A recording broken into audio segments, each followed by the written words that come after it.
नमस्कार, India daily live देख रहे हैं आप और मैं हूं आपके साथ शिवम दुबे। तो शिक्षा मित्रों को सौगात, सियासत की क्या बात। उत्तर प्रदेश की राजनीति में एक बार फिर शिक्षा मित्रों का मुद्दा जोर पकड़ता हुआ नजर आ रहा है और इस बार बहस सिर्फ मानदेय बढ़ाने तक सीमित नहीं है, बल्कि यह सीधा सियासी टकराव में बदल चुका है। जहां एक ओर योगी आदित्यनाथ की सरकार ने शिक्षा मित्रों का मानदेय 10,000 से बढ़ाकर 18,000 रुपए प्रति महीना करने का ऐलान किया, तो दूसरी तरफ पलटवार करते हुए अखिलेश यादव ने इस फैसले को लेकर तीखा हमला बोला और इसे चुनावी दबाव में लिया गया फैसला, चुनाव के समय में दबाव में लिया गया बड़ा कदम बता दिया। अखिलेश यादव ने शिक्षा मित्रों के नाम पर एक खुला पत्र लिखते हुए दावा किया कि उनके कार्यकाल में शिक्षा मित्रों को 40,000 रुपए तक मिलता था प्रति महीना।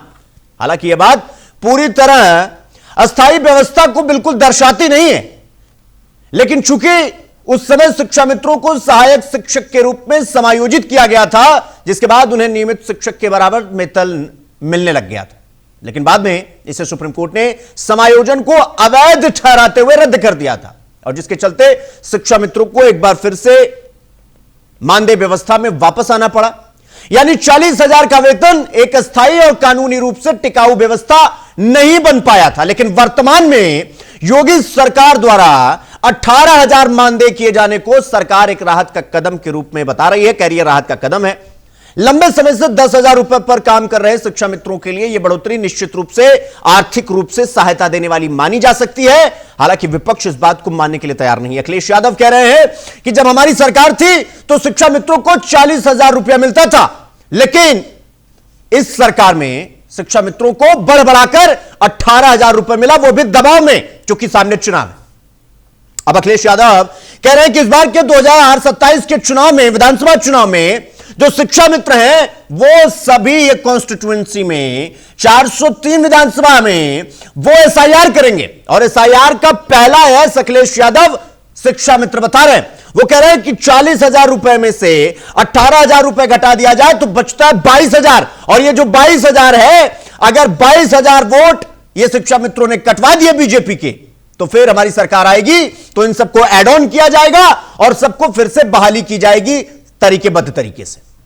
अब इसको लेकर सियासत की जा रही है। लोग कह रहे भाई कि शिक्षा मित्रों को वैध तरीके से जो 18,000 मिल रहा है उसमें कोई किंतु परंतु, इफ बट, दिस दैट कुछ नहीं है, कोई लाग लपेट नहीं है। लेकिन अखिलेश यादव की सरकार में मनमानी तरीके से जो कुछ भी किया गया उसे बाद में हाईकोर्ट ने और उसके बाद सुप्रीम कोर्ट ने उस पर पूर्णतया रोक लगा दिया। अब इस पर सियासत हो रही है। भाई योगी सरकार के बड़े बड़े नेता मंत्री ये कह रहे हैं कि अखिलेश यादव को समस्या हो रही है क्योंकि उन्हें पता है कि उन्होंने अपने कार्यकाल में 12 से 17 के बीच में उन्होंने कुछ नहीं किया, नील बटे सन्नाटा। और अब जब सरकार खुलकर शिक्षा मित्रों के साथ खड़ी है, कंधे से कंधा मिलाकर खड़ी है, तो अखिलेश यादव के पेट में दर्द हो रहा है। इसी को लेकर आज हम चर्चा करने वाले हैं कि भाई शिक्षा मित्रों को सौगात मिल रही है तो फिर इससे समस्या किसको है और राजनीति क्यों इस तरह की राजनीति की जा रही है, इसी को लेकर आज हम चर्चा करने वाले हैं। चर्चा में कौन कौन से मेहमान शामिल होंगे उनसे भी आपका परिचय करवाएंगे, लेकिन उससे पहले आपको बयान सुनवाते हैं, सुनिए। उन्हें परेशान किया, हजारों शिक्षा मित्र ने आत्महत्या कर ली। आज मैं फिर कहता हूं कि समाजवादी सरकार बनेगी और उस समय हमारे शिक्षा मित्रों ने साथ दिया होता तो आज उत्तर प्रदेश में समाजवादी सरकार होती और शिक्षा मित्रों को सरकारी नौकरी मिल गई होती। सर बनारस भविष्य में भी उनको अगर कोई न्याय दिला सकता है तो समाजवादी सरकार। सर बनारस में गंगा में बियर पार्टी के इसमें मुकदमा दर्ज किया गया है। तो ये कोई नई बात है क्या? बियर हर जगह पी रहे हैं लोग। जब से बीजेपी की सरकार आई है लोग बियर ही पी रहे हैं, टेंशन में हैं, परेशानी में हैं। तो अपनी परेशानी दूर करने के लिए गांजा और इस तरह की जो आप बात कर रहे हो वो क्या करें, मजबूरी है उनको। आपने देखा होगा अभी हाल ही में हमारी सरकार ने कुछ निर्णय लिए हैं। अनुदेशकों को 17,000 रुपये का मानदेय, शिक्षा मित्रों को 18,000 रुपये का मानदेय इसी महीने से हम लागू करने जा रहे हैं। शिक्षक हो, शिक्षा मित्र हो, रसोइया हो या फिर अनुदेशक, इन सभी को हम लोगों ने व्यवस्था की है 5 लाख रुपए की कैशलेस स्वास्थ्य की सुविधा उपलब्ध करवाने के लिए सरकार उसमें योगदान कर रही है। आप कार्य करिए, सरकार आपके साथ में है। और मेरी आप सबसे अनुरोध होगा, पहली से लेकर के 15 अप्रैल तक, 15 दिन तक स्कूल चलो अभियान के साथ हर शिक्षक को जुड़ना चाहिए। अच्छा होगा प्रधानाचार्य किसी दिन सभी अभिभावकों के साथ भी बैठे, फिर प्रातःकाल विद्यालय अगर 8 बजे प्रारंभ हो रहा है, 7 बजे आप घर से निकल करके उस गांव में अलग अलग शिक्षक, अलग अलग मोहल्ले में एक बार राउंड लगाते हुए जाएं। हर अभिभावक का घर खटखटाइए और दस्तक दीजिए घर पे, बोलिए आपका बच्चा कोई स्कूल से वंचित तो नहीं, और बोलिए सब कुछ सरकार फ्री में दे रही है, आप अपना रजिस्ट्रेशन करवाइए। चलो अपने हाथ से बच्चे को स्कूल लेकर जाइए, कोई बच्चा छूटने ना पाए। यह संकल्प जब हर शिक्षक का होगा, हर शिक्षक। तो मुख्यमंत्री योगी आदित्यनाथ कह रहे हैं कि भाई हमने शिक्षा के क्षेत्र में अभूतपूर्व बदलाव किया है, हमने शिक्षा के क्षेत्र को बेहतर किया है, हमने शिक्षक से लेकर मानदेय जितने भी हो सकते हैं हमने सब कुछ किया है, हमने हर तरफ से शिक्षा को चौतरफा बढ़ोतरी की तरफ ले जाने की कोशिश की है।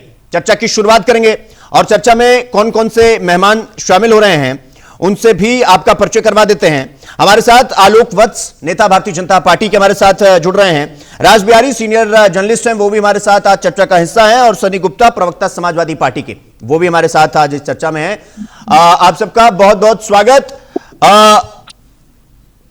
आलोक वत्स जी, चर्चा की शुरुआत आपसे कर रहे हैं। भाई आप लोगों ने 18,000 रुपए मानदेय कर दिया, लेकिन अखिलेश यादव को भी आपने सुना, वो कह रहे हैं कि भाई आप लोग चुनाव के दबाव में इस तरह की चीजें कर रहे हैं, बाकी आपके हाथ में कुछ है नहीं। आपको पता है, आप डर रहे हैं 2027 में आप जा रहे हैं इसी तरीके से, और इसीलिए आप लोग प्रलोभन दे रहे हैं। देखिए शिवम जी, अखिलेश यादव कौन होते हैं ये तय करने वाले कि हम जा रहे हैं और वो आ रहे हैं? ये तो जनता जनार्दन तय करेगी ना कि कौन जा रहा है, कौन आ रहा है। हमने तो कभी नहीं कहा कि अखिलेश जी नहीं आ रहे हैं। हम अपना काम करते हैं। हमारे देवतुल्य कार्यकर्ता, हमारे देवतुल्य नेतागण लगातार पब्लिक के संपर्क में है, गरीब गुरबा जनता से लेके उच्च वर्ग तक के संपर्क में है। और हमारी जितनी भी जन कल्याणकारी योजनाएं हैं उसका 100% लाभ अंतिम स्तर के, अंतिम पायदान के व्यक्ति को भी 100% मिल रहा है, जो आज तक इस हिंदुस्तान में आजादी के बाद नहीं हुआ। बल्कि कांग्रेस के प्रधानमंत्री ने तो कहा था कि मैं 1 रुपया दिल्ली से भेजता हूं, वो 25 पैसा पहुंचता है गांव तक। जिस पर अटल जी ने चुटकी ली थी, रुपया है घिस जाता होगा। लेकिन नरेंद्र मोदी के शासन में न रुपया घिसता है न रुपया कम होता है। अगर 100 रुपया दिल्ली से चलता है तो 100 रुपया शिवम दुबे को उसके गांव में मिल जाता है, उसकी जेब में। और आज का जनता, आज की जनता वो विकासोन्मुक्त है। जो विकास करेगा, चाहे आप करें या हम करें, वो उसके साथ खड़ी रहेगी।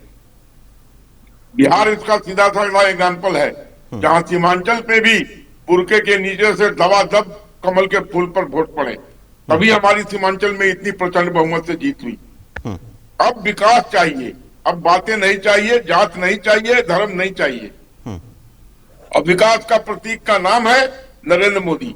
नहीं तो आलोक जी, वो अखिलेश यादव कह रहे हैं कि भाई आप विकास करिए, कोई समस्या नहीं है, लेकिन वो कह रहे थे हम 40,000 रुपए दे रहे थे, ये 18,000 रुपया दे रहे हैं, वो भी दबाव में। हम 40,000 रुपए दे रहे थे, इनको दिक्कत हो रही थी, हमारी सरकार आएगी, हम फिर से वापस वही करने वाले हैं।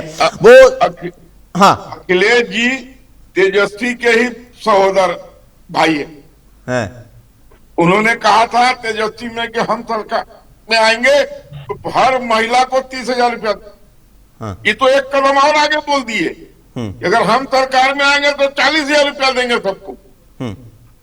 ये भी तो बता दें कि 40,000 रुपया आएगा कहां से। ठीक, ये अगर बजट से निकल जाएगा तो बजट ही बैठ जाएगा। ठीक है आलोक जी, ठीक है, मैं आपके पास आऊंगा। सनी जी, जनता ध्यान नहीं देती है। नहीं ठीक है, आ रहा हूं मैं आपके पास। ठोस और धरातल पर काम चाहिए। ठीक, आलोक जी मैं आपके पास आ रहा हूं। सनी गुप्ता जी मैं आपके पास आ रहा हूं। अखिलेश यादव जी को आपने भी सुना, वो कह रहे हैं कि भाई हम 40,000 रुपया देते थे, 18,000 रुपया ये दे रहे हैं। पूरी इतनी कुव्वत और कुद्दत करने के बाद हम 40,000 रुपया देते थे, डर के चक्कर में, दबाव के चक्कर में यह फैसला लिया गया है, उसको लेकर आपकी पहली प्रतिक्रिया, आप क्या कहना चाहेंगे?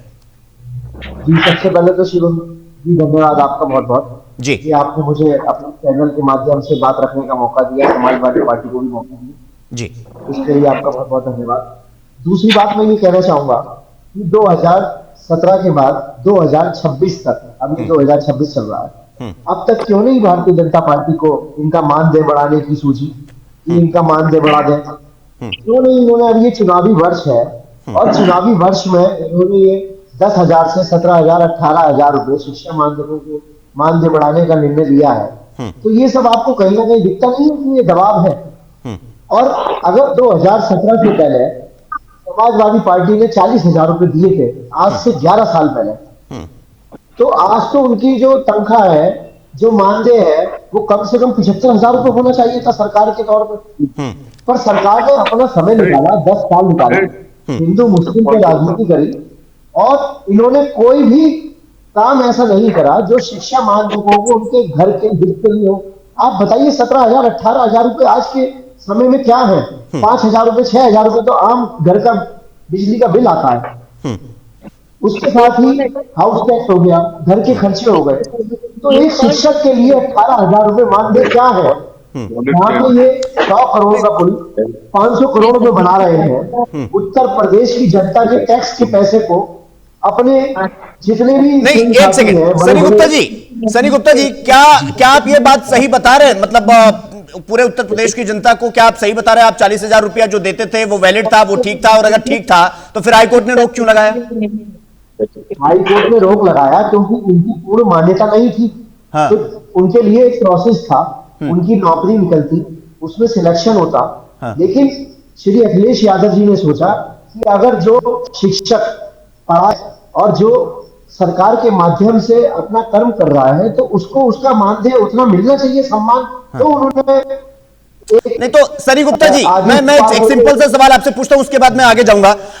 अगर मान लीजिए मैं अभी लॉ कर रहा हूं और अगर मैं लॉ ना करूं लेकिन मैं कहीं से 2-4 किताबें पढ़ लूं लेकिन मेरे पास डिग्री ना हो, तो क्या मैं कोर्ट में खड़ा हो सकता हूं, बहस कर सकता हूं? मैं नहीं, बिल्कुल नहीं कर सकता हूं। तो फिर जिनको डायरेक्ट भर्ती करवा दिया गया, वो कोई एग्जाम दिए थे, कोई प्रोसेस को फॉलो किए थे क्या? हाँ, वो प्रोसेस फॉलो हुआ था। हाँ। उसमें आवेदन प्राप्त हुए थे। हाँ। आवेदन के बाद उनकी योग्यता देखी गई थी, योग्यता के आधार पर उन्हें रखा गया था। हाँ। और जो हमारे परमानेंट शिक्षक हैं, उनकी सैलरी देखो आप कितनी है, 1-1 लाख रुपए, 80,000 रुपए, 90,000 रुपए है। तो उनके अवस्था में तो जो ये अस्थायी आपने मानदेय बढ़ाया 18,000 कुछ भी नहीं है। आज 18,000 रुपए में क्या होता है? 2027 का जमाना है। ठीक है, मैं आपके पास आऊंगा सनी गुप्ता जी, मैं आपके पास आऊंगा। रासबिहारी जी, मैं आपके पास आ रहा हूं। रासबिहारी जी, 3,500 रुपए से 10,000 लगभग अखिलेश यादव की सरकार में मानदेय आया था और अब वो 10,000 से 18,000 तक पहुंच चुका है। अब अखिलेश यादव कह रहे हैं कि भाई हम 40,000 रुपया देते थे और ये सरकार दबाव में आकर ये पूरा ये जो है कर रही है क्योंकि उसे पता है सरकार जाने वाली है। इस पूरे बयान को किस तरह से देख रहे हैं आप और क्या कहेंगे अखिलेश यादव के इस बयान को लेकर? देखिए, इस विषय पर राजनीति अखिलेश बयान के बाद ज्यादा तेज हुई है और सबसे बड़ा सवाल है कि शिक्षा मित्रों को 40,000 कितने दिन मिले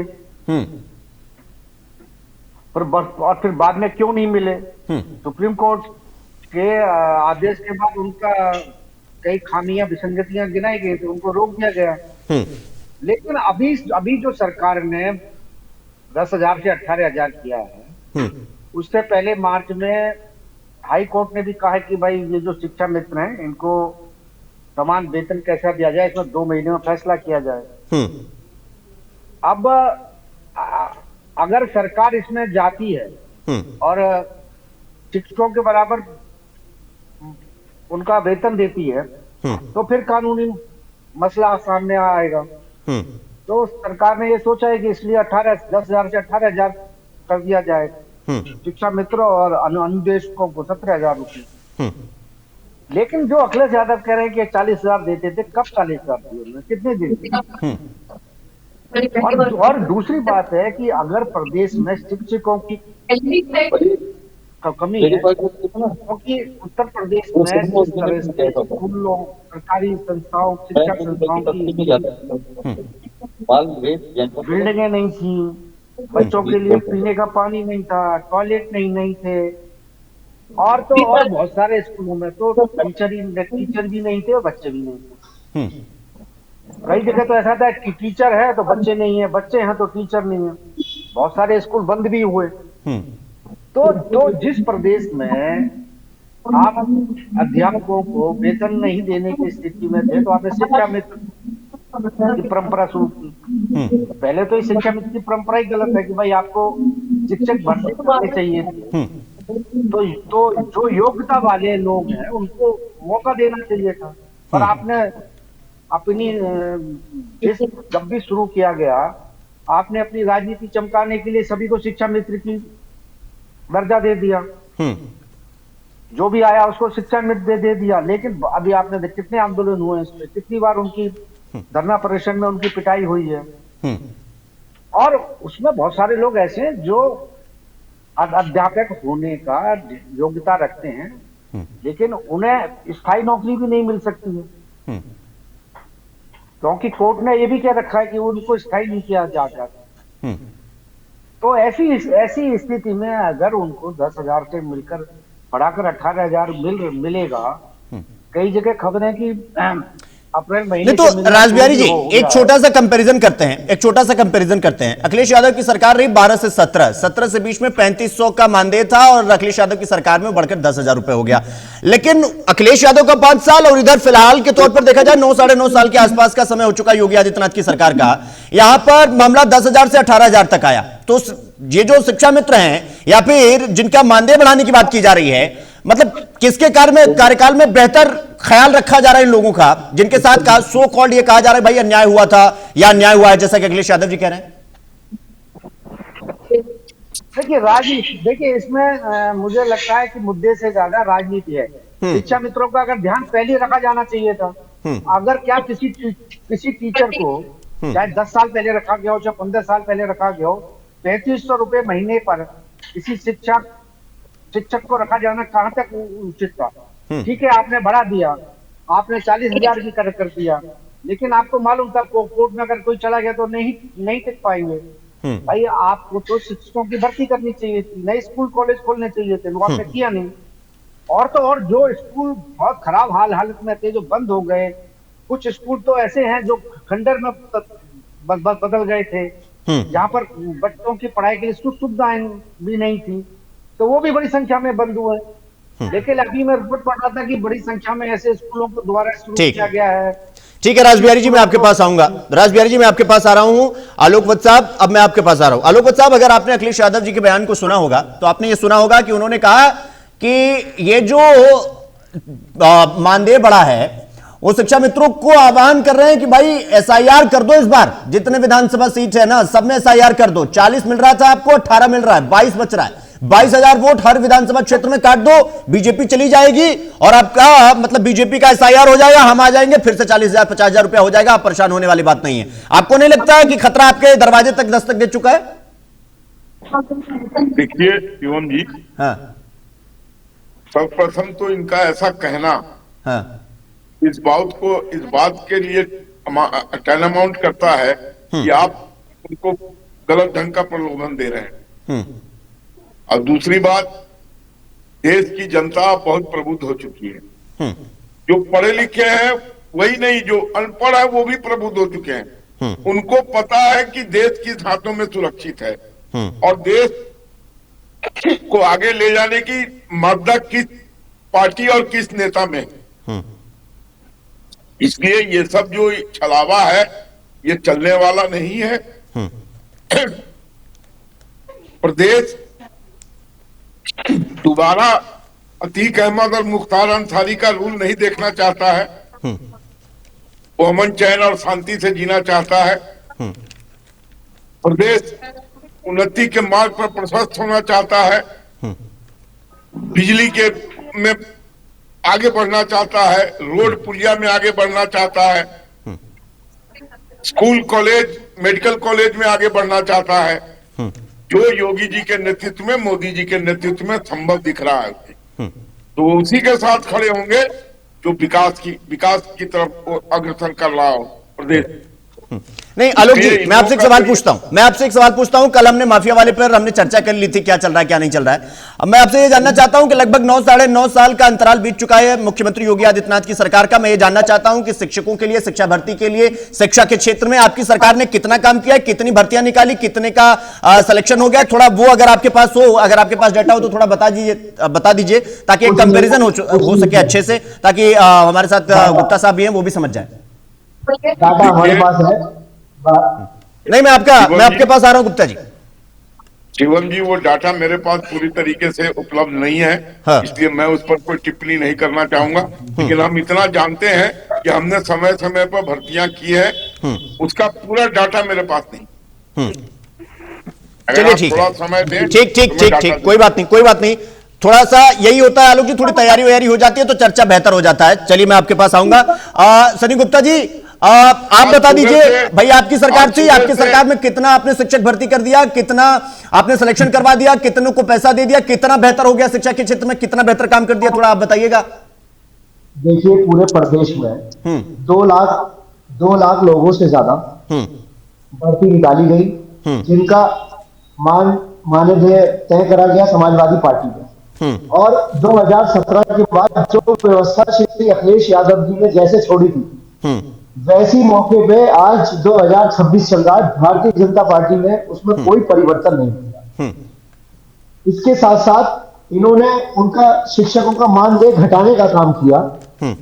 और अब क्योंकि चुनावी साल है, 2027 में चुनाव होना है और 2026 में भारतीय जनता पार्टी को लग रहा है कि अब हम कैसे आएंगे, किस तरह से हम लोगों को फेस करेंगे। सनी गुप्ता जी, ये आपने जो अभी डेटा बताया, ये आपने सही बताया 2-2.5 लाख वाली भर्ती वाले बात?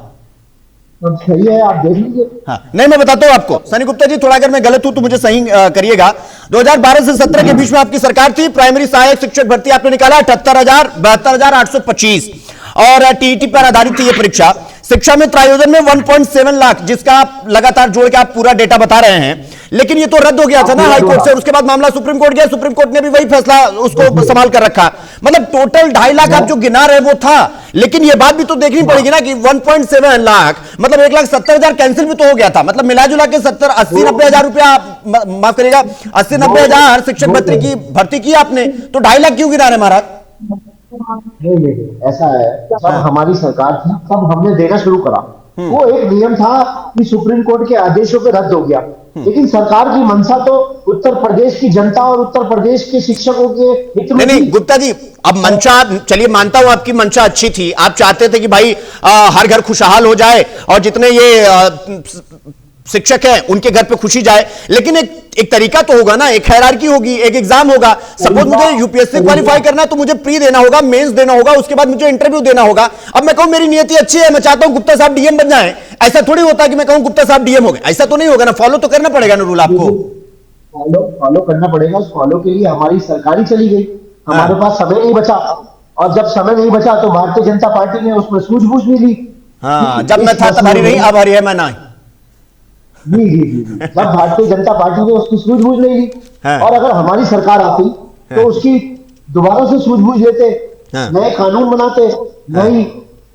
अच्छा, मतलब आप कुछ भी करते उनको एंटर करा देते, आप समस्या नहीं आती। जी, पहली बात। और दूसरी बात मैं आपसे ये कहना चाहूंगा कि ये राजनीतिक मुद्दा नहीं है कि भारतीय जनता पार्टी क्या कह रही है, योगी जी ने क्या करा है, या श्री अखिलेश यादव जी क्या कह रहे हैं। आप उत्तर प्रदेश की जनता के देखो ना, उत्तर प्रदेश के शिक्षकों को देखो ना कि वो कहां है। मतलब वो आज तुम उन्हें, भारतीय जनता पार्टी उन्हें राजनीति का शिकार बनाएगी कि जो लोग असक्षम हैं और जिनके पास नौकरी नहीं है, जिनके पास काम नहीं है, उनको आप 10,000 रुपए दे रहे थे 2017 से 26 तक।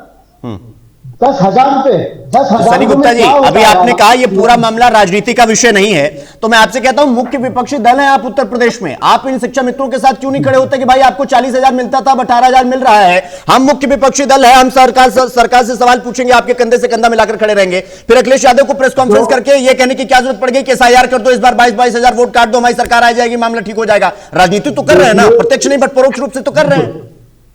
इनको भ्रमित करा गया, शिक्षकों को हिंदुओं करके इन्हें बांटा गया।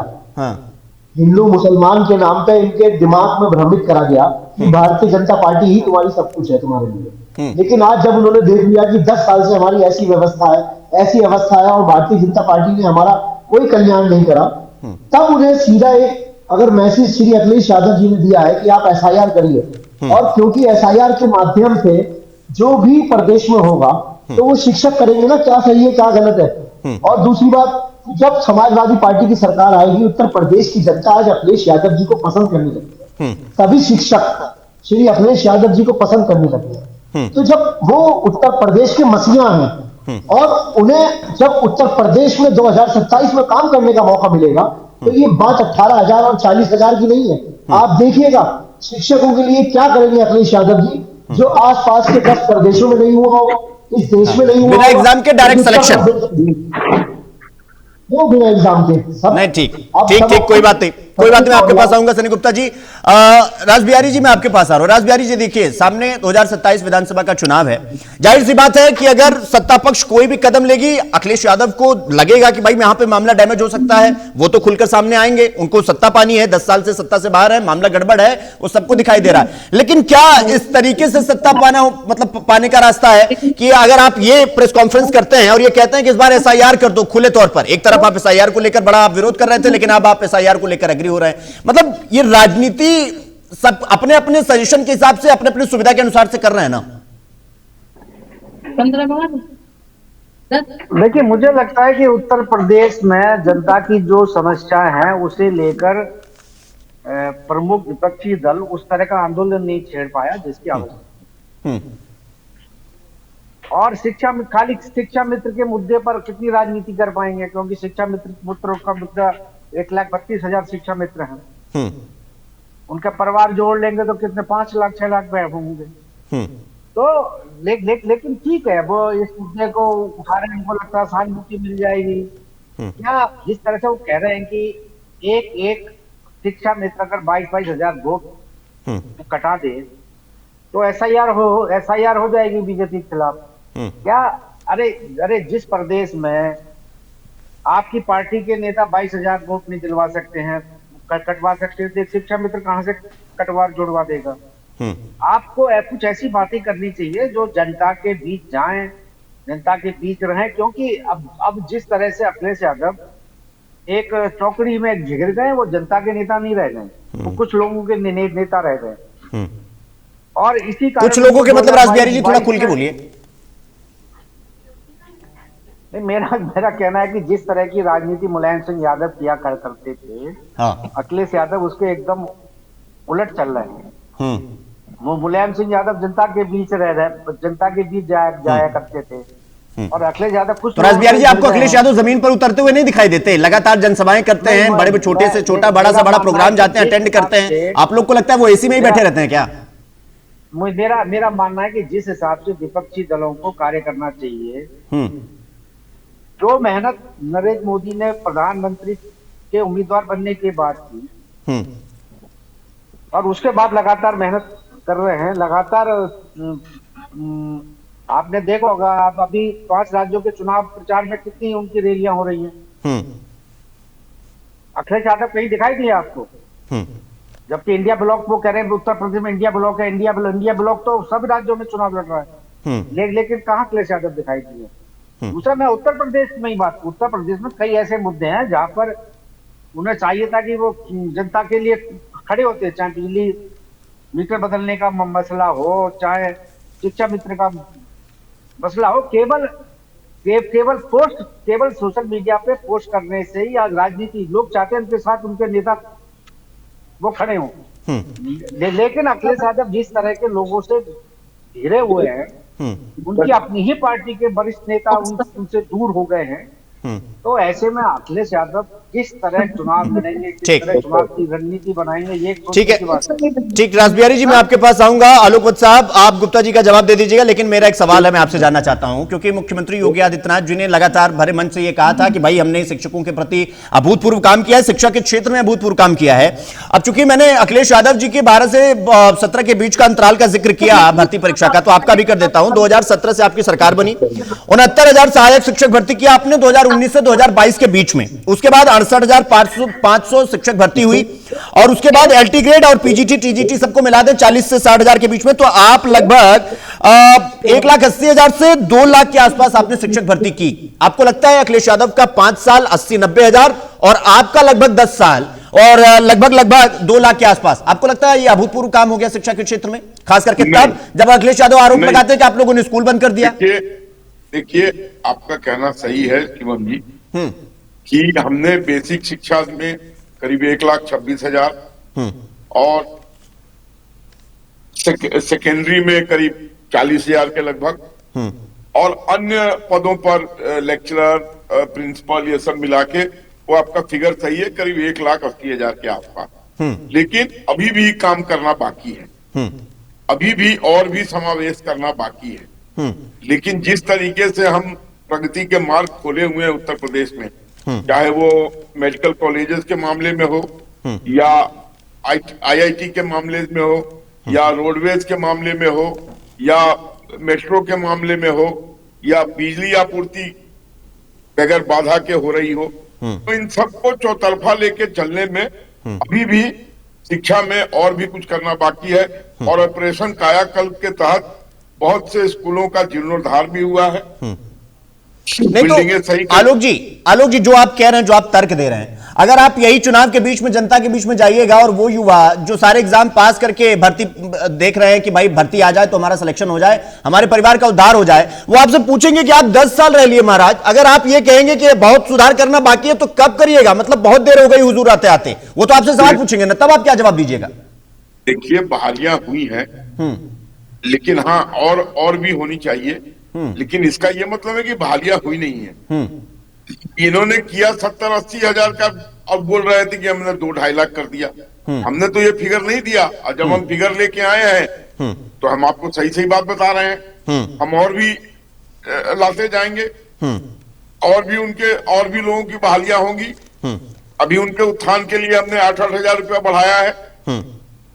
इससे भी जो भार है करीब 1,500 करोड़ रुपए का भार हम पर पड़ेगा, उसको भी हम सहने के लिए तैयार हैं। लेकिन हम कोई ऐसी बेतुकी बातें करके जनता को गुमराह नहीं करना चाहते, क्योंकि हमें लंबे समय तक उनके साथ रहना है, लंबे समय तक हमें शासन में बने रहना है। तो हम सच्चाई के बदौलत चलेंगे, झूठ सच की राजनीति नहीं करेंगे। आपको नहीं लगता कि अगर आप समय समय पर भर्तियां कर दें तो फिर जिनको पता है, क्योंकि जो शिक्षक सड़क पर बैठेगा, जो विरोध प्रदर्शन करेगा, जाहिर सी बात है कि वो आपसे खुश नहीं है तो किसी से तो खुश होगा ना, मतलब यार का गुस्सा बतार पे तो निकल ही जाएगा। तो अगर आपसे नाराज हुए तो उधर चले जाएंगे समाजवादी पार्टी में, आप निकल जाओगे 10 साल बाद। तो यही जो गुप्ता जी आज कह रहे हैं कि 5 साल बाद हमारा मामला खराब हो गया था, इस वजह से हम नहीं कर पाए, कल को आप यही कहिएगा कि हमारी नीयत अच्छी थी लेकिन हमारी सरकार चली गई, हम कुछ नहीं कर पाए, तो आप भी तो वही ढोल बजाइएगा ना आलोक जी। देखिए शिवम जी, प्रदेश की जनता बहुत समझदार हो चुकी है। वो कभी भी अतीक अहमद और मुख्तार अंसारी के युग की वापसी नहीं चाहेगी। इसलिए अभी हम कहीं जाने वाले नहीं हैं। जनता का आशीर्वाद हम पर भरपूर बना रहेगा। लेकिन आपने जब सच्चाई से पूछी तो मैंने कहा हाँ, अभी और भी बहालियां होनी चाहिए। तो आपको लगता है कि बहाली आप पर्याप्त रूप से नहीं कर पाई, ये बात आप मानते हैं ना? बिल्कुल मानते हैं। ठीक है। गुप्ता जी मैं आपके पास आ रहा हूं। गुप्ता जी, लगातार हमने कई बार देखा अखिलेश यादव जी बाकी राज्यों की तुलना में अखिलेश यादव जी बाकी सभी मुद्दों पर खुलकर बातचीत भी करते हैं, और एक विपक्ष के नेता होने के नाते मतलब यूपी में वो तो नहीं है, लेकिन एक बड़े पार्टी के नेता होने के नाते ये अच्छा भी लगता है। कई बार उन्होंने पेपर लीक का भी जिक्र किया, मैंने देख रहा था, तो आज मैं जब देख रहा था तो भाई अखिलेश यादव की जब सरकार थी 12 से 17 के बीच में, तो यूपी CPMT यानी कंबाइंड प्री मेडिकल टेस्ट का एग्जाम था, उससे पहले आप पेपर लीक हो गया आपकी सरकार में। सहायक शिक्षक का भर्ती परीक्षा था 2016 में, आपका पेपर लीक हो गया। बाकी छोटे बड़े भी ऐसे 2-4 एग्जाम हुए जिनके पेपर लीक हो गए। तो पेपर लीक तो आपका भी हो रहा है ना, मतलब इनका आलोक जी का, इनका बुरा आपका अच्छा कैसे हो गया? आपको अच्छा करना है तो आपको बताना पड़ेगा ना। आप अच्छा किए होते तो जनता के बीच में जाते, बोलते देखिए भाई, छाती ठोक कर कहते हमारी सरकार थी तो एक भी पेपर लीक नहीं हुआ, लेकिन आपकी सरकार में भी हुआ ना। मतलब आप ये कैसे लोगों को डाइजेस्ट करवाएंगे गुप्ता जी? देखिए, अगर कोई भी पेपर लीक हुआ है हाँ, तो इसका मतलब ये है कि उसमें सीधा सीधा सरकार किसी को फायदा पहुंचाना नहीं चाहती थी, तब वो पेपर लीक हुआ। अगर पेपर लीक नहीं होता तो इसका मतलब फायदा पहुंचाना चाहती थी, पेपर लीक हुआ तो नहीं पहुंचाना चाहती। सरकार का काम पारदर्शिता से है। ये दूसरी बात, गुप्ता जी, ये क्या तर्क हुआ कि लोगों को फायदा नहीं पहुंचाना था इसलिए पेपर लीक नहीं हुआ? इस हिसाब से जहां पेपर लीक हो रहा है वहां पर फायदा ही फायदा पहुंच रहा है, फिर तो किसको फायदा पहुंच रहा है? तो बड़ा बयान दे रहे हैं आप। नहीं, देखिए एक बात बताइए, हम कोई बाजार से सामान खरीदते हैं, हमें क्या पता कि ये सामान असली है या नकली है? हमने वो सामान खरीद लिया, तो ऐसे सिस्टम था। अगर एक व्यवस्था लागू करी गई कि पेपर निकाले गए, लेकिन अगर वो कुछ लोग उसमें ऐसे घुसे हुए हैं जो जिन्होंने पेपर लीक किया या जिन्होंने सिस्टम को हैक किया, तो उसको सरकार ने तो मान्यता नहीं दी ना। तो सनी गुप्ता जी, अब मैं आपके सामने एक फैक्ट रख रहा हूं, अब आप अपने तर्क के आधार पर बताइएगा सही है कि गलत। आपने कहा कि किसी को फायदा नहीं पहुंचाना था, इस वजह से पेपर लीक हुआ। तो 2017 में योगी आदित्यनाथ की सरकार आई, अब आप सुनिएगा, यूपी टीईटी 2021 पेपर लीक हो गया इनकी सरकार में, UP police constable paper leak हो गया इनकी सरकार में, यूपीपीएससी आरओ 2023 पेपर लीक हो गया इनकी सरकार में, assistant professor UPPSC paper leak हो गया इनकी सरकार में, बाकी 2-4 छोड़ दीजिए तो वो भी पेपर लीक हो गया। इसका मतलब योगी आदित्यनाथ की सरकार सबसे ईमानदार सरकार है आपके तर्क के मुताबिक? मैं आपको एक बात बताना चाहता हूँ, हाँ। अगर कोई गाड़ी का किसी से एक्सीडेंट हो गया, हाँ। तो वो आप सही कराओगे नहीं कराओगे? हाँ। हमारे पास सही कराने के लिए जब सरकार में पेपर लीक हुआ, हाँ। तो समय नहीं बचा, हम उसको सिस्टम को सही करते, लेकिन इन्होंने देख करके इन्होंने तो वो सिस्टम सही नहीं करना चाहा। इनके पास 10 साल थे, एक बार हमारे में हुआ तो हम उसको आगे, अगर हमें सरकार में समय मिलता, दोबारा सरकार आती, तो हम उसको गलती सुधारते और सिस्टम को सही करते। सनी गुप्ता जी, एक फैक्ट की बात और बताता हूं आपको। आपकी सरकार में जो पेपर लीक हुआ, री एग्जाम आप लोगों ने कराया नहीं, इनकी सरकार में बड़े बड़े एग्जाम हुए, पेपर लीक हुआ, इन्होंने री एग्जाम कराया। तो ईमानदारी के पैमाने पर कौन खड़ा उतरा गुप्ता जी? अच्छा, री एग्जाम कराया, उसका नतीजा क्या हुआ? नतीजा ये हुआ कि फिर से एग्जाम हुआ, बाकी जो बहाली होनी थी वो हुआ, सिंपल सी बात है। लेकिन जो उनकी असली मानदेय था वो तो नहीं मिला उन्हें। असली मानदेय क्या था? चलिए बताइए गुप्ता जी, 40,000 रुपया असली मानदेय था आपके मुताबिक? जो समाजवादी पार्टी ने दिया, उनसे कम इन्होंने कैसे उनका सम्मान? अच्छा ठीक है सनी गुप्ता जी, आज योगी आदित्यनाथ ऐलान कर दे कोई एग्जाम नहीं होगा, कोई टेस्ट नहीं होगा, सभी शिक्षक भर्ती को 80 शिक्षकों को जो है, सहायक जो शिक्षक हैं उनको 80,000 रुपया मिलेगा। आपकी सरकार आएगी कभी तो फिर आप 80,000 से चालू करिएगा। वो ऐलान तो करें, आप ऐलान करवाइए। हम तो सरकार छोड़िए, हम तो अगर शिक्षकों का फायदा होगा, कि अगर योगी जी 80,000 का ऐलान करते हैं तो आप कराइए उनका फायदा, हम तो शिक्षकों का फायदा चाहते हैं। अच्छा, आप शिक्षकों का फायदा चाहते हैं रूल्स रेगुलेशन को ताक पे रख के? आप ही तो बोल रहे हैं कि 80,000 रुपए अगर योगी जी करें। नहीं, तो जैसे आपने किया था कि आपके मन में आया, आपने सभी को ऐलान कर दिया 40,000 रुपया मिलेगा, वो ठीक होता तो हाईकोर्ट क्यों रोकता? उसके बाद जब वो मामला सुप्रीम कोर्ट गया तो सुप्रीम कोर्ट ने भी यही कहा 2017 में। आप इस बात को मानेंगे ना कि आपका प्रक्रिया गलत था, कोई एग्जाम नहीं देना है, कोई लेना देना नहीं है, तो फिर वो बच्चा जो कमरे में 2-2 साल से पढ़ रहा है वो तो पूछेगा ना कि भैया हमारे पढ़ाई में और हमारे बगल वाले के पढ़ाई में दिन भर लुक्खागिरी करता है, उसका भी सिलेक्शन हो गया, हमारा भी हो गया, तो हमारे पढ़ने का क्या मतलब हुआ? गुप्ता जी आपकी आवाज चली गई, एक बार चेक कर लीजिएगा, म्यूट अनम्यूट कर लीजिएगा। ऐसे मसलों पर तो आवाज जाएगी। चलिए ठीक है गुप्ता जी, थोड़ा कनेक्शन आउट हो गए हैं, मैं अपने सहयोगी से कहूंगा कि एक बार फिर से उनको जोड़ा जाए। आलोक वत्स जी, मैं आपके पास आ रहा हूं। आलोक वत्स जी, हो सकता है इस वक्त आप लोग बहुत हल्के में ले रहे हो, लेकिन 27 का विधानसभा चुनाव है। आप लोग भी जानते हैं कि अखिलेश यादव, अभी आपने कहा कि 5 राज्यों में चुनाव है, इंडिया गठबंधन है, लेकिन वो कहीं जा नहीं रहे, वो यूपी में फोकस है। इसका मतलब यह है कि इस बार वो एड़ी चोटी का जोर लगाएंगे, आपको नुकसान पहुंचाएंगे। और 24 लोकसभा चुनाव में हमने देखा कि उन्होंने आपको ओवरटेक किया, आपको पछतावा उसका आज भी है। लेकिन आप लोग को तो भी ये भी पता होगा ना कि जरा सी गलती है और सरकार हाथ से निकल जाएगी, और सबको पता है कि दिल्ली पहुंचने का रास्ता यूपी से होकर जाता है, ये आपको पता है। तो आपको नहीं लगता कि आप लोग थोड़ा हवा में आ चुके हैं, या फिर आप लोग को लगता है यार जीती जाएंगे चुनाव, क्या दिक्कत है? शिवम जी, हमारी आवाज आ रही है? भाजपा जी गुप्ता जी, मैं आपके पास आ रहा हूं। चुनाव को हल्के, आपने मेरे से पूछा है ना? जी बोलिए। भाजपा और चुनाव को हल्के में ले, ये कैसे सोच लिया आपने? हम नगर पालिका के चुनाव तक को भी हल्के में नहीं लेते हैं। हाँ, तो फिर 24 में क्या हो गया था? 24 में 400 पार था, मामला कहां गड़बड़ हो गया आलोक जी? देखिए, जनता के सामने नैरेटिव सेट कर दिया इन्होंने, कि मोदी आएगा, शेड्यूल कास्ट शेड्यूल ट्राइब का रिजर्वेशन खा जाएगा। मोदी आएगा, एक लाल रंग का किताब लेके घूमते थे राहुल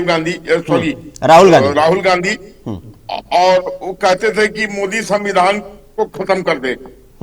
लोगों को ये बात समझ में आ गई किसी तरीके से, और हमारी बात नहीं समझ में आई, जिससे हम 36 पे आ गए, वो 41 पे चले गए।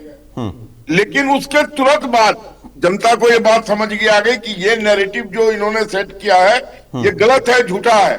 उसका परिणाम आपने देखा, हम हरियाणा जीत गए प्रचंड बहुमत से, हम दिल्ली जीत गए प्रचंड बहुमत से, हम महाराष्ट्र जीत गए प्रचंड बहुमत से, और अद्भुत प्रचंड बहुमत से उसके बाद हम बिहार जीते, और अभी आने वाले समय में असम जीतेंगे, पांडिचेरी जीतेंगे, केरल में दमदार ढंग से ऑपोजिशन में खड़ा होंगे, और वेस्ट बंगाल में अपनी नई सरकार बनाने जा रहे हैं। अच्छा। तो लोगों को जब नैरेटिव समझ में आ जाती है तो हमारे साथ खड़े हो जाते हैं, क्योंकि विकास का नाम नरेंद्र मोदी है, शांति और व्यवस्था का नाम योगी आदित्यनाथ है। चलिए, जब तक ये चीजें, अब जनता विकास चाहती है, शांति चाहती है, वो रासबिहारी जी, चीजों से तंग आ चुकी है। ठीक, आलोक जी मैं आपके पास आ रहा हूं। रासबिहारी जी, 2027 का विधानसभा चुनाव है, सबको पता है, बाकी राज्यों की तुलना में जो ये अभी चुनाव चल रहे हैं उन सबको पता है, सबसे ज्यादा हाई लेवल, हाई टेंशन और मतलब पराकाष्ठा वाले पे अगर कोई चुनाव जाता है तो वो है यूपी का, क्योंकि यूपी सबसे बड़ा राज्य है। मैं आपसे ये जानना चाहता हूं कि अखिलेश यादव जो एक के बाद एक, चाहे कानून व्यवस्था पर, चाहे शिक्षा पर, चाहे स्वास्थ्य पर, चाहे महिला सुरक्षा पर, जिसको लेकर वो लगातार मतलब एक तरीके से कहें कि वो खुलकर मैदान में आए हुए हैं, आपको नहीं लगता है कि अखिलेश यादव 24 के बाद से उनके अंदर वो दम आया है कि वो, उनको लगता है कि अगर जरा सी मेहनत और हो जाए, जरा सा जमीन पर उतर लिया जाए तो फिर भारतीय जनता पार्टी को हराना उतना बड़ा भी टास्क नहीं है, और अगर कांग्रेस आई तो फिर कंट्रोल डैमेज आपको लगता है कि हो सकता है, डैमेज हो सकता है बीजेपी को? देखिए, अब उसको थोड़ा सा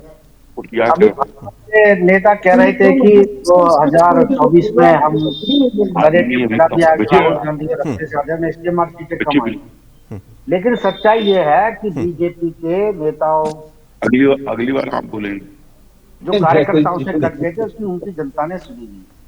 बीजेपी के कार्यकर्ता चुनाव मैदान में काम करने नहीं गए, ना कार्यकर्ताओं की कोई पूछ रही। आपको ध्यान होगा कि प्रधानमंत्री नरेंद्र मोदी ने बनारस में ये अपील की थी कि भाई आप सब लोग ये मान के ना बैठ जाएं कि हम जीत रहे हैं, लेकिन उसके बावजूद कार्यकर्ता वहां चुनाव में, खुद प्रधानमंत्री की सीट पर भी अंतर कितने कम से जीते। तो यही हालत अगर बीजेपी की इस बार रही, क्योंकि बीजेपी के नेता भी बहुत बड़ी गलतफहमी में है कि जनता हमारे साथ है, बिल्कुल अखिलेश यादव कुछ नहीं कर पाएंगे, तो उन्हें पहले तो अपनी स्थिति सुधारनी पड़ेगी, उन्हें भी जनता के बीच जाना पड़ेगा।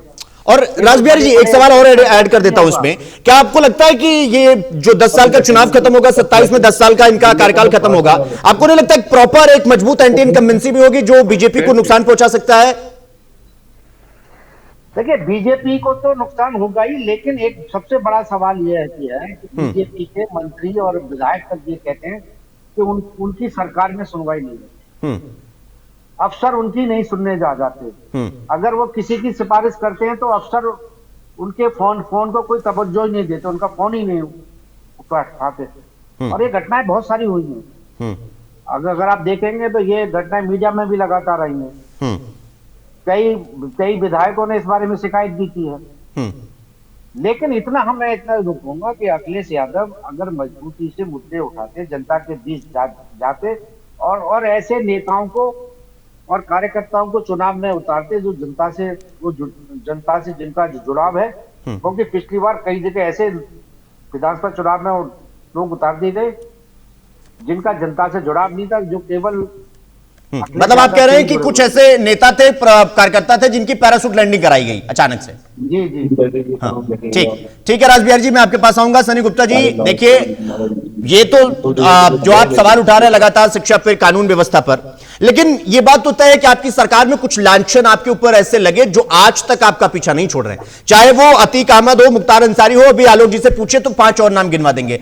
आपको क्या लगता है कि 27 का चुनाव जब होगा, जब आप इस बार मैदान में जाएंगे, बाकी मुद्दों के साथ साथ आप ये जो धब्बा एक तरीके से कहें आपकी पार्टी पर लगा, वो कैसे आप धुलेंगे, और आपको कैसे लगता है, क्या स्ट्रेटजी आप ऐसा बनाएंगे कि आपको लगता है कि मामला 2027 में आप निकाल ही ले जाएंगे? देखिए, 2017 में जब समाजवादी पार्टी की सरकार गई तो कुछ तो खामियां होंगी, कुछ तो जनता ने हमें जो नकारा है, तो कुछ तो हमें देखा होगा जो हमारी गलतियां थी और जो दोबारा हमें रिपीट नहीं करना समाजवादी पार्टी को। उसका जनता के निर्णय का हम सम्मान करते हैं। लेकिन आज 10 साल में जनता ने उत्तर प्रदेश में देख लिया है कि किस तरह से शासन और प्रशासन ने कितना बड़ा भ्रष्टाचार फैलाया है। जैसे कि हमारे बड़े भाई हैं पत्रकार जी, उन्होंने बताया है कि इनके विधायक और सांसदों के फोन भी नहीं उठाते अधिकारी। तो वो सब जनता के दिल में दर्द है। और रही समाजवादी पार्टी की कि क्या अपनी प्रक्रिया है और किस प्रक्रिया पे समाजवादी पार्टी काम करेगी। 2027 में जब समाजवादी पार्टी की सरकार बनेगी, जनता समाजवादी पार्टी को सेवा का मौका देगी, दोबारा से अखिलेश जी को मुख्यमंत्री बनाएगी, तो आप देखेंगे कि सिर्फ 1 साल के अंदर इतना काम होगा जो पिछले 20 सालों में उत्तर प्रदेश में नहीं हुआ, सिर्फ 1 साल के अंदर। और बाकी के 4 साल केवल उन कामों की समीक्षा और उन कामों का जो भी जनता तक लाभ देखरेख करने में निकल जाएगा। जी सारे सनी गुप्ता जी, अभी आलोक जी ने और बिहारी जी ने वो कहा कि भाई इंडिया गठबंधन था, सब कुछ ठीक था, 5 राज्यों में चुनाव है, अखिलेश यादव जी प्रचार प्रसार नहीं करने जा रहे हैं, कैसे चलेगा इंडिया गठबंधन? देखिए, इंडिया गठबंधन सबसे पहले आपने भी बोला कि दिल्ली का रास्ता उत्तर प्रदेश से जाता है। अखिलेश यादव जी उत्तर प्रदेश की राजनीति करते हैं और पूरे देश में तीसरे नंबर की पार्टी समाजवादी पार्टी बन चुकी है। नहीं, तो सनी गुप्ता जी, आप तीसरे नंबर की पार्टी है, ठीक है, लेकिन आप बिहार में जाते हैं, लेकिन आप पश्चिम बंगाल में नहीं जा रहे हैं। कल को उत्तर प्रदेश में चुनाव होगा, ममता बनर्जी बोल देंगी हम भी नहीं आएंगे, मतलब तुम बदले तो हम कौन सा, पुराने से रहे, तुम आने से रहे तो हम बुलाने से रहे, वो भी मना कर देंगी, तब कहां जाइएगा, कैसे चुनाव लड़िएगा? देखिए, सब इंडिया गठबंधन सब एक दूसरे के साथ है। जब जहां जिसकी मीटिंग होती है बुलाया जाता है, सह सम्मान से जाया जाता है, ऐसा नहीं है नहीं जाते। लेकिन हम उत्तर प्रदेश की जमीन नहीं छोड़ना चाहते। हमारी पहचान उत्तर प्रदेश है और श्री अखिलेश यादव जी की पहचान उत्तर प्रदेश है। उनका जन्म उत्तर प्रदेश में हुआ है और सबसे पहले हम अपना घर जीतेंगे, अपने घर में लोगों का दिल जीतेंगे। उत्तर प्रदेश की जनता अखिलेश यादव जी को सेवा का मौका देने के लिए तैयार है। सबने मन बना लिया है, पूरे प्रदेश ने मन बना लिया है कि 2027 में अगर किसी को मुख्यमंत्री बनाना है तो वो श्री अखिलेश यादव जी को। और ये जनता ने जब मन बना लिया है तो उसमें अब ये सरकार भारतीय जनता पार्टी इतनी डरी हुई है कि शिक्षकों का मानदेय बढ़ा दिया। जितनी भी इनकी योजनाएं हैं, अब ये चुनावी वर्ष है, अंतिम वर्ष है, जाता हुआ है, उसमें ये ला रहे हैं। तो जनता कह रही है कि भाई आप सो रहे थे, आपके सांसद विधायक सो रहे थे, किसी के एक घर का नक्शा भी अगर पास होता है तो वो भी उसमें भी इतना भ्रष्टाचार फैला है कि आप। ठीक है गुप्ता जी, ठीक है। आलोक जी, जल्दी से, समय का थोड़ा अभाव है भाई। वो कह रहे हैं जो पीड़ित वो पीडीए एमवाई कॉम्बिनेशन पहले से है, शिक्षा पर, स्वास्थ्य पर अटैक लगातार कर ही रहे हैं, आप लोग के दरवाजे पर दस्तक दे रहे हैं, जल्दी से, थोड़ा सा जल्दी। देखिए शिवम जी, ये शुद्ध जातिवाद और धर्म वाले पार्टी है। पहले माई थे, अब जब माई दरक गया पीडीए बना लिए। इनको मैं खत्री सन्नी साहब को एक जानकारी दे दूं लेटेस्ट, कि जो ये पीडीए बनाया, कुछ दिन पहले मायावती ने लखनऊ में एक रैली किया था और सब डी लेके भाग गई।